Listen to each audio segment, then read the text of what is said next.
Hello, students. Welcome to library. Today I wanted to share with you The Oldest Student, How Mary Walker Learned to Read, written by Rita Lorraine Hubbard and Oge Mora. And this book is really, really interesting. It is a work of fiction, but it is based on the true life story of Mary Walker. And this is a woman who learned how to read for the first time at age 116. It's amazing. So you're never too old to learn. You have to challenge yourself. So let me exit out of my picture and show you this one. So there's some real life pictures of Mary. And the first one says Mary reads her favorite book, the Bible. Mary's first airplane ride. Mary at age 121 in Chattanooga. That is old. Mary reads to her teacher, Helen Kelly.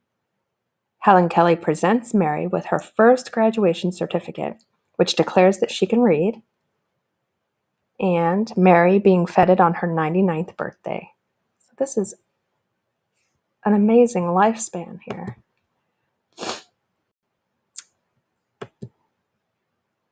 Whenever young Mary Walker was tired, she would shield her eyes from the sun and watch the swallow-tailed kites dip and soar above the trees.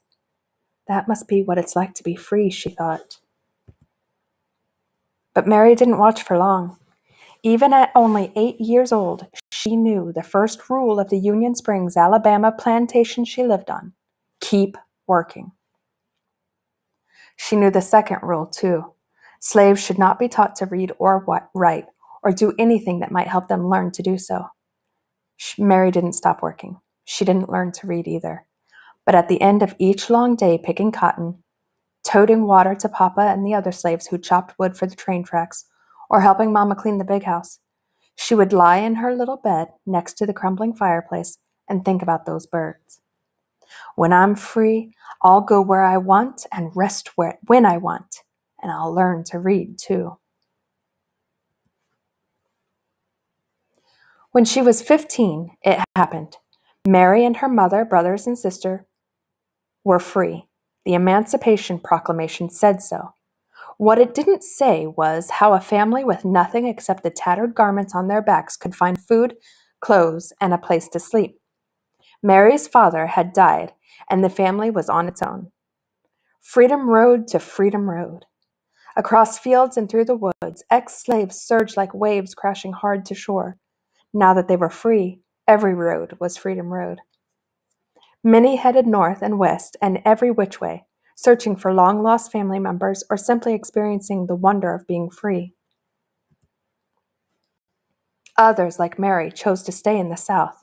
An organization called the Freedmen Bureau helped those who stayed to find shelter on abandoned Confederate land. Mary and her family settled in a one-room cabin, and for the next few years, she worked alongside her mama to help feed her siblings. 7 days a week, she churned butter, cleaned houses, and cared for other folks' children. The hours were long, and if Mary was thirsty or hungry or needed to use the outhouse, she had to wait until she got home. At week's end, she would offer Mama the one lonely quarter that she had earned. One day, Mary met a group of evangelists on the roadside. A woman with soft wrinkles in her kindly face placed a big, beautiful Bible in Mary's hands and told her, "Your civil rights are in these pages." Mary didn't know what civil rights were. She only knew that top to bottom, front to back, that book was filled with words. "I'm going to learn to read those words," she vowed. But not today. Today, there was work to be done. And tomorrow, too. When Mary got married, she and her husband worked as sharecroppers, renting someone else's house, using someone else's tools, and planting someone else's seeds to farm land they would never own.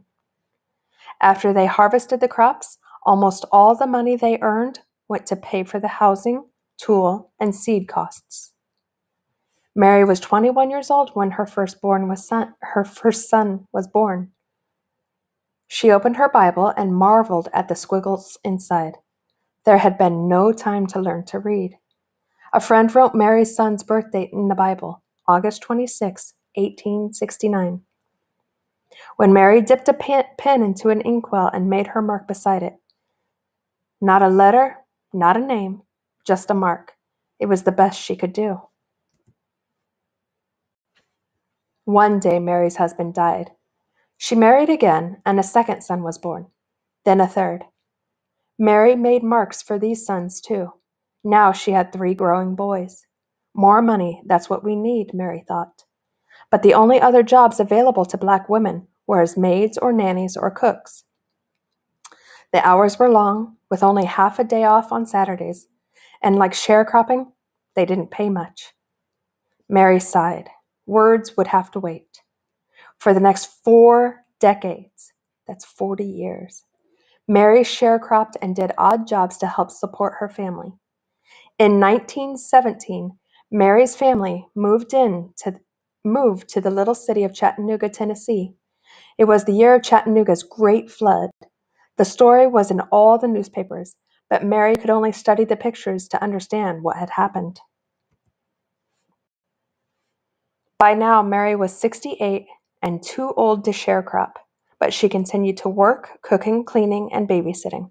She also fried fish, baked cakes, and sold sandwiches to raise money for her church. On Sundays, she would sit in the congregation, and as the preacher spoke, she would clutch her family Bible. The Bible she still couldn't read. When Mary was well past 90, she and her husband sat in their creaky rockers while one or another of their sons read to them. After the 2 younger boys died, the eldest read. Then Mary's husband died. Several years later, her eldest son died too. He was 94. Mary had outlived her entire family. She was 114 years old and alone. "Can't read," she said. "Can't write.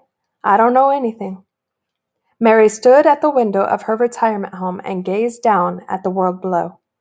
Words were everywhere, on billboards, on buildings, on store windows and trucks.